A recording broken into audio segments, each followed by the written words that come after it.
Merge sort is one of the most common sorting algorithms, and for good reason. It's a pretty efficient algorithm. The main idea is to take the input array and then split it into two approximately equal halves. And then for those halves, split them into approximately equal halves, and then continue to split each subarray until we can't split them anymore, which would mean we have individual elements left for us to then sort. The idea is to break up the original problem of sorting the entire array into subproblems. So in order for us to sort the entire array, first we can sort the first three values, 3, 2, 4. So we can sort the first half of the values. In this case, we have an odd number of values, so we can't split it exactly into half, but more or less it's approximately half. And then the second half of values, we want to sort these as well. But then for these subarrays, we also have subproblems. We can split this array into half, the first half and the second half, and sort those portions of the array before we sort this original array. And the same thing for here. You can see that since we have a natural way of splitting this into subproblems, until of course we reach the base case where we just have subarrays of a single element, like down here as well, this problem naturally lends itself to recursion. I promised you that recursion was going to come up a lot more, and this is one of those cases. And this is clearly two-branch recursion because we're splitting this into two halves. And I'll talk later why exactly we're splitting it into halves. But to give you a hint, as you know, the number 2 is pretty important. And as we take the array and divide it by 2 each time, that lends itself to be an efficient algorithm. We'll talk about that more a little later. But this array as well is being split into two halves, two branches. This array, same thing. But these are the base cases. Now we talked about how we're going to divide this into subproblems. By the way, the technique we're using right now is sometimes called divide and conquer, because we're taking the original problem and dividing it into subproblems and then solving those subproblems before we solve the original problem. But I haven't talked about how we're even going to solve these subproblems and what we're going to do once we have that done. Well, let's start on the left side. We're going to first take this array, get the left half of it. We're going to take that and get the left half of that. And then we're going to take this and then split it into two individual elements, 3 and 2.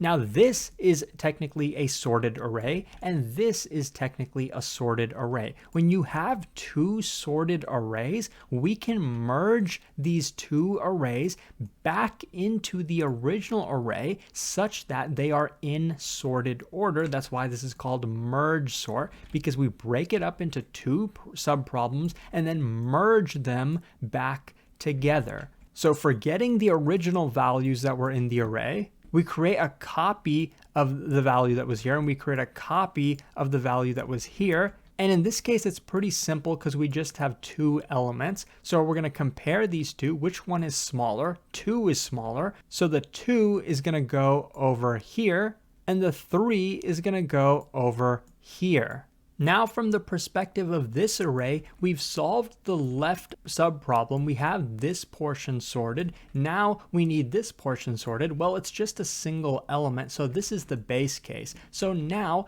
we don't care about the original values that were over here. We have two sorted arrays, and we want to merge them together into the original array.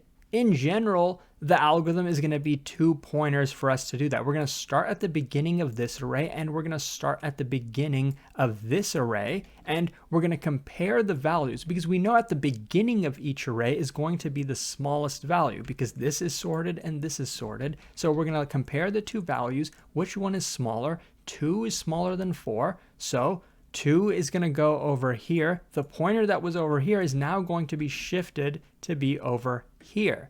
And now we're going to continue the algorithm. We're going to compare the value here to the value here. Which one is smaller? 3 is smaller. So the next value that we insert is going to be 3 in the next position of this array. And at this point, our pointer that was in the first array is now going to be out of bounds. So at this point, we have no choice but to place the value from the second array in the next spot, which is also the last spot. So we put the 4 over here. So now we finally arrive back at the original problem we were trying to solve. We sorted the left half of the array. Now it's time for us to sort the right half. So then we have this portion. We break it up into individual elements.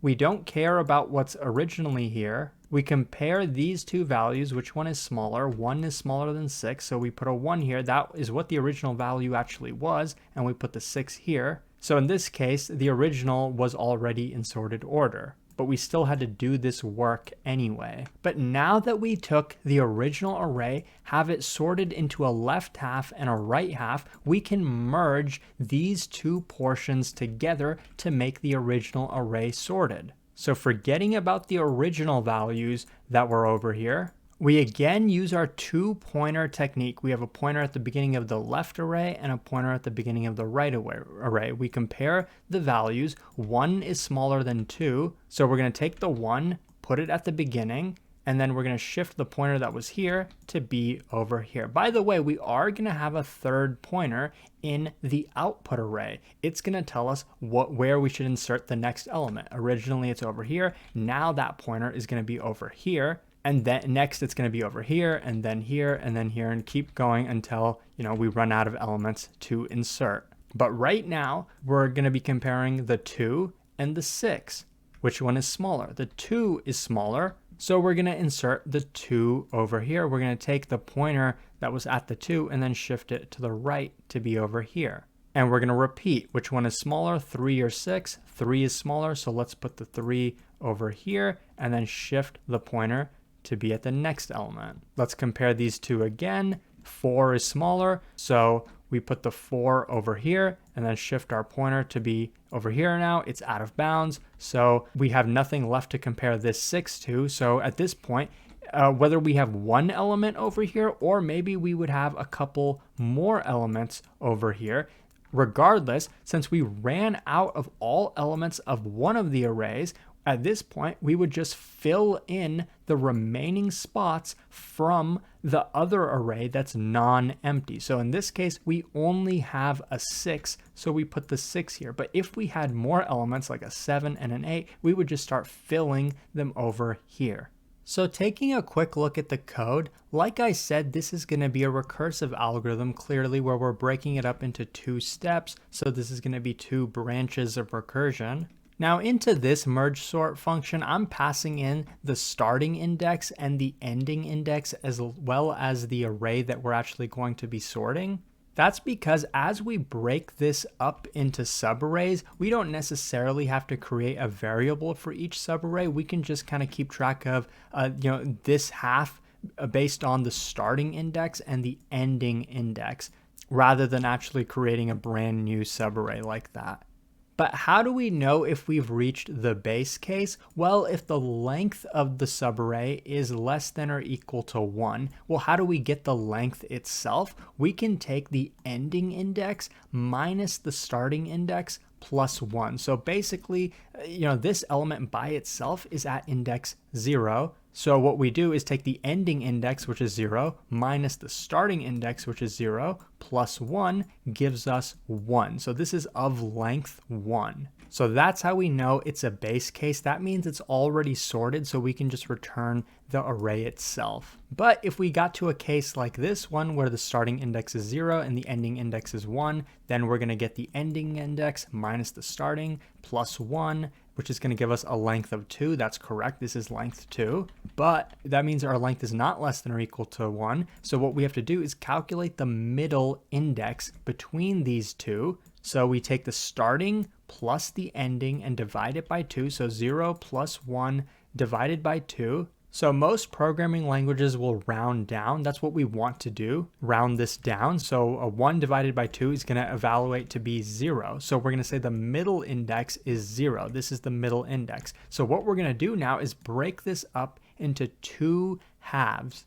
We're going to call merge sort from starting to middle. So in that case, this means call merge sort on the array starting at index 0 and ending at the middle index, which is 0 as well. So we're going to call, basically that evaluates to this. We're going to call merge sort on just the first element, and we're also going to call merge sort on the second half of the array. So from index m plus 1, which is 1, and the ending index, which is also 1. So, that's pretty much correct. We're going to call merge sort on this portion of the array. And these, of course, are the base case. So after we call merge sort, we're going to expect those 2 halves to be sorted. So then what we're going to do is merge those halves together. Now, I haven't shown you the implementation of this. It's not super complicated. It's just a decent amount of code. It's basically the 2-pointer technique we were talking about a moment ago. But what we're saying with this function call is merge the left half of the array, which starts at index s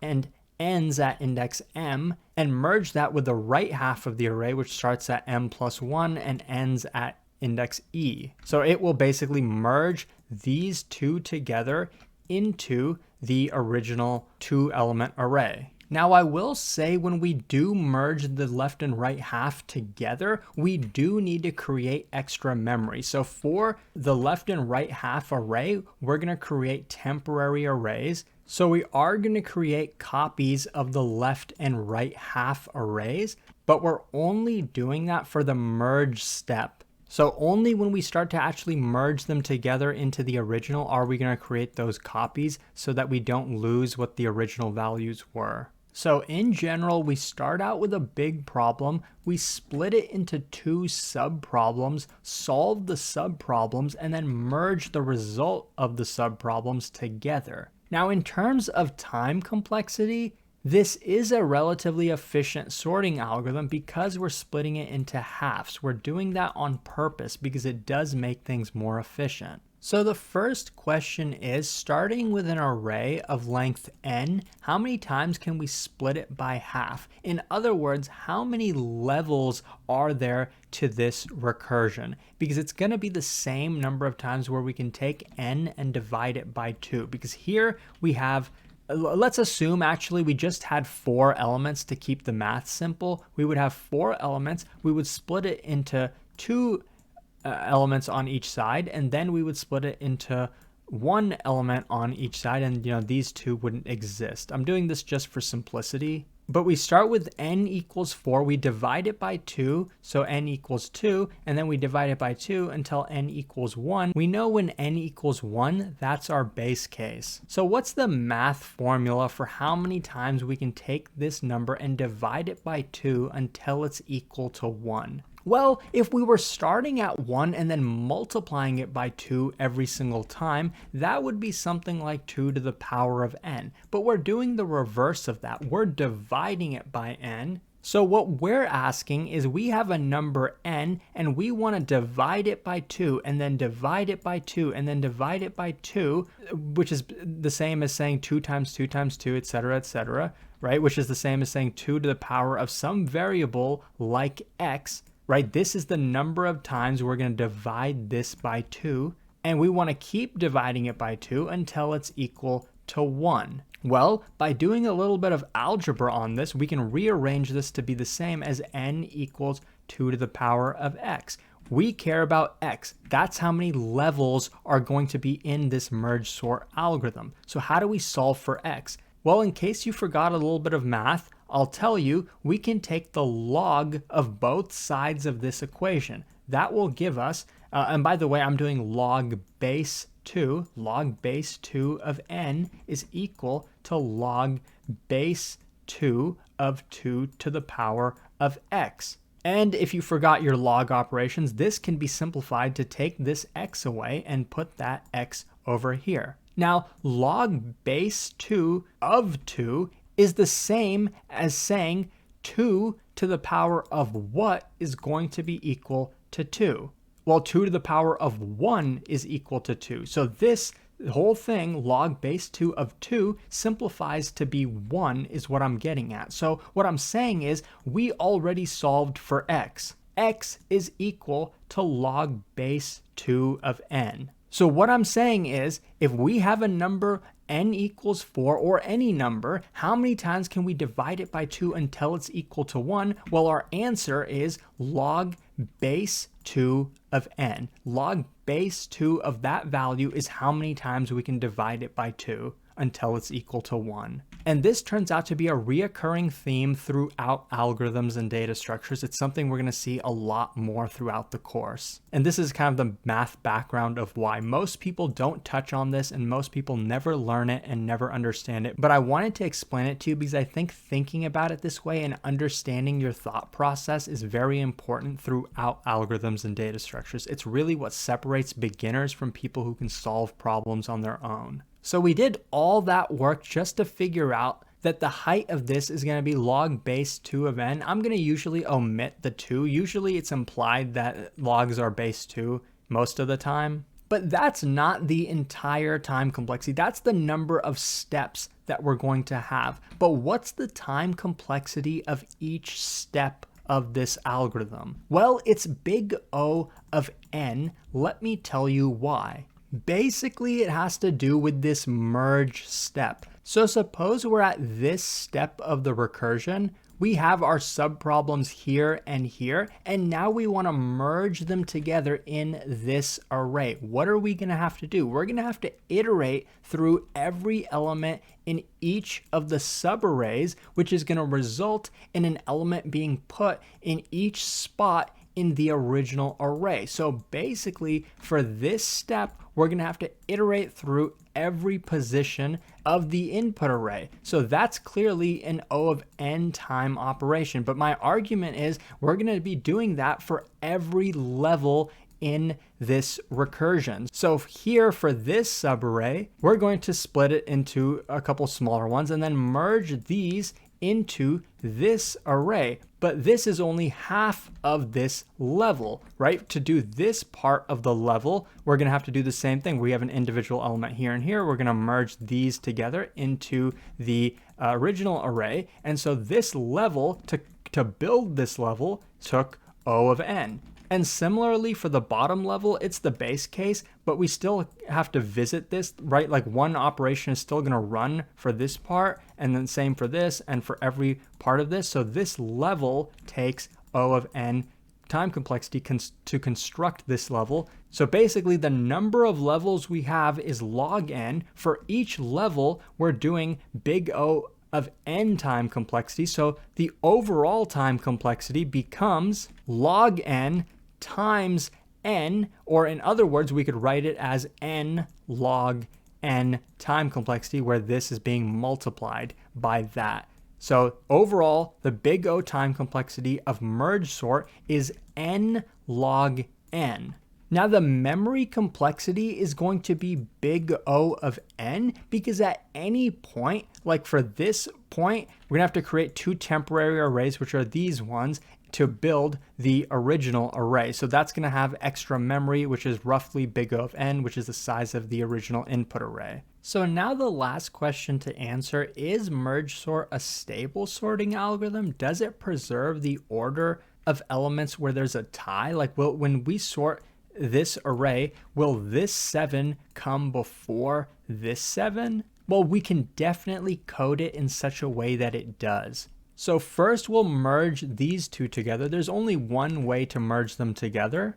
The 3, of course, is going to go before the 7. It's smaller. It has to do that. And this value, there's only one 7, so that's the only way we can have that. And now as we build our new output, we're going to have 2 pointers, one pointer here and one pointer here. This one is smaller, so we have no choice but to put the 3 over here.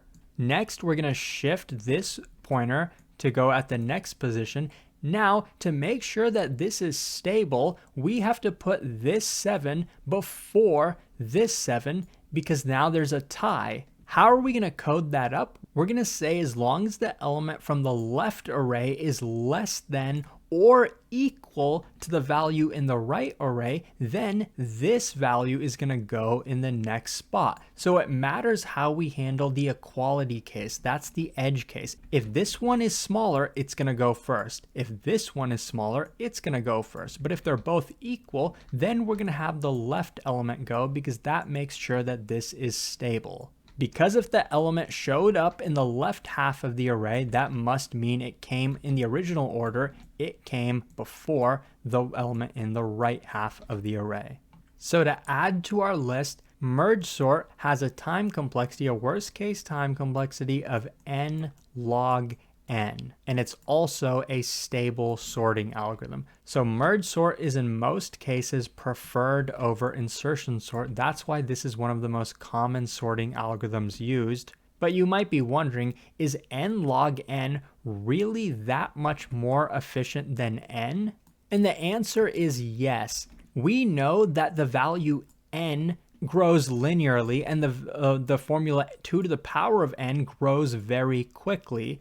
And the comparison between these two is the same comparison between n and log n. This grows so much more slowly than n. Think about it like this. If we had a value like 8 and we wanted to get it to be down to 1 and we were decrementing it, we would go like 7, 6, and then keep doing that until we got down to 1. That's pretty much big O of n. It's linear. But when you have something like log n, we start at 8. Instead of decrementing, I'm going to divide it by 2. I'm going to go way fast. We're going to hit 4, and then we're going to divide it by 2 again. We're going to hit 2, and then we're going to hit 1. This is a small example, but this is equivalent to log n. But you can imagine for really, really big numbers, it's going to be a lot faster to take a big number and keep dividing it by 2 to get it to 1, rather than taking a big number and then, subtracting 1, which would be linear. So log n is very, very efficient compared to n.